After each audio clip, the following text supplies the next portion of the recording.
గ్రామ సభలలో ఏం చెప్తారు? వాళ్ళు వచ్చి మీ ఊరికి ఇల్లు వస్తున్నాయి, రేషన్ కార్డులు వస్తున్నాయి, రైతు కూలీలకు ఇవి వస్తున్నాయి, అవి వస్తున్నాయి అని చెప్తారు, అంతవరకే.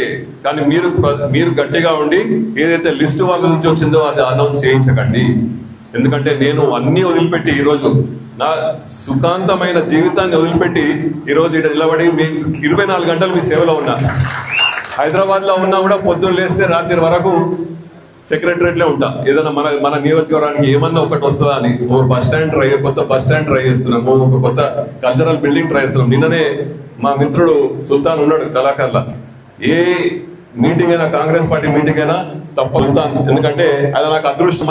మన పార్టీ ప్రచారంలో ఆయన ముందుండి మనకు పరిచయం చేసింది కాబట్టి ఏ మీటింగ్ ఉన్నా నువ్వే వాడాలని మనసారా కోరుకుంటూ, నిన్న కూడా వాళ్ళ కళాకారుల మీటింగ్ నేను అటెండ్ కావడం జరిగింది. ఎటువంటి పరిస్థితుల్లో కళాకారులకు తప్పకుండా చేస్తా అని చెప్పడం జరిగింది. అతి త్వరలో మనకు నాగర్కర్లో కళాకారులకు కూడా ఒక బిల్డింగ్ శాంక్షన్ చేయడం జరిగింది మన మంత్రి గారు జూపల్లి కృష్ణారావు గారు. అది కూడా దాన్ని కూడా శంకుస్థాపన చేసుకోవడం. సో అది ఇష్టపడితే తెలకపల్లి మండలానికి మీకు ఎటు సమస్యలు ఉన్నా నేను రెడీగా ఉన్నా. నేను లేకపోతే పెద్దలు ఉన్నారు కాబట్టి మీకు ఎటువంటి సమస్య నేను ఇప్పుడే చెప్పిన, మీరంతా నా కార్యకర్తలు కాదు, ఆత్మీయులని.